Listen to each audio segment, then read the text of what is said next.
പറയാറുണ്ട് സ്ത്രീകള് ഏജ് കൂടുന്തോറും ഡിപ്പെൻഡഡ് ആവും എന്ന് പറയാറുണ്ട്.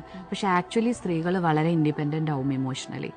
കാരണം നമ്മൾ കടന്നു പോകുന്ന കാര്യങ്ങളിൽ കൂടി ഒന്നും ശരിക്കും പുരുഷന്മാർ കടന്നു പോകുന്നില്ല, മെന്റലിയും ഫിസിക്കലിയും. കാരണം നമ്മളെല്ലാം മാസം എന്നുള്ള മാതിരി നമ്മൾ ആദ്യം ബോഡി ചേഞ്ച് ചെയ്യുമ്പോൾ നമ്മളൊരു 10, 12, 15 വയസ്സുള്ളപ്പോൾ നമ്മളൊരു പീരിയഡ്സ് ആവുന്ന ഒരു പെൺകുട്ടി, അത് കഴിഞ്ഞ് കല്യാണം കഴിയുന്നു, ബോഡിയിലൊരു ചേഞ്ച് വരുന്നു, കുട്ടി ഉണ്ടാവുന്നു, അതിനൊരു ചേഞ്ച് വരുന്നു. ആ സമയത്ത് നമ്മൾ ഒരു കുട്ടി ഉണ്ടാവുന്ന സമയത്ത് നമുക്ക് മാനസികമായിട്ടുള്ള ബുദ്ധിമുട്ടുകളും ശരീരം മാറുന്നു.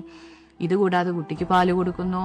ഈ കുട്ടികൾക്ക് ഉണ്ടാവുന്ന ഓരോ പ്രാവശ്യം ഉണ്ടാവുന്ന വാക്സിനേഷൻ, രാത്രി നമ്മൾ ഉറങ്ങാതിരിക്കുന്ന സമയങ്ങൾ, ഇവരെ ഓരോ പ്രാവശ്യം നമ്മൾ സ്കൂളിൽ വിട്ടിട്ട് ഫസ്റ്റ് ഡേ സ്കൂളിൽ വിട്ടിട്ട് നമ്മൾ തിരിച്ചു വരുന്ന ഒരു സമയമുണ്ടല്ലോ, അതൊരു അമ്മയ്ക്ക് മാത്രമേ പറഞ്ഞാൽ മനസ്സിലാവുള്ളൂ. നമ്മൾ ഫസ്റ്റ് ഡേ കുട്ടിയെ സ്കൂളിൽ വിട്ടിട്ട് അത്രയും ദിവസം നമ്മൾ നമ്മുടെ ഒക്കത്ത് വെച്ചുകൊണ്ടിരിക്കുന്ന കുട്ടിയെ ഒരു ദിവസം ടീച്ചറെ ഏൽപ്പിച്ചിട്ട് നമ്മൾ തിരിഞ്ഞു നോക്കാണ്ട് നടന്ന് ഇങ്ങോട്ട് പോരുമ്പോൾ നമുക്ക് ഉണ്ടാവുന്നൊരു വിഷമം ഉണ്ടല്ലോ, അതൊന്നും എനിക്ക് തോന്നല്ല എനിക്ക് പുരുഷന്മാർ അനുഭവിച്ചിട്ടുണ്ട് എന്നുള്ളത്.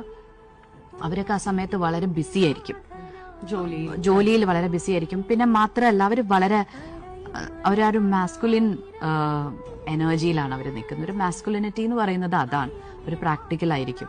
അവരും കുട്ടികളാണ്, വളരണം, അങ്ങനെ. പക്ഷെ നമ്മൾ എപ്പോഴും ഒരു ഫെമിനൈൻ എനർജിയിലാണ് സ്റ്റക്കായിട്ടിരിക്കുന്നത്. സ്റ്റക്കല്ല, ആ എനർജിയിലാണ് നമ്മൾ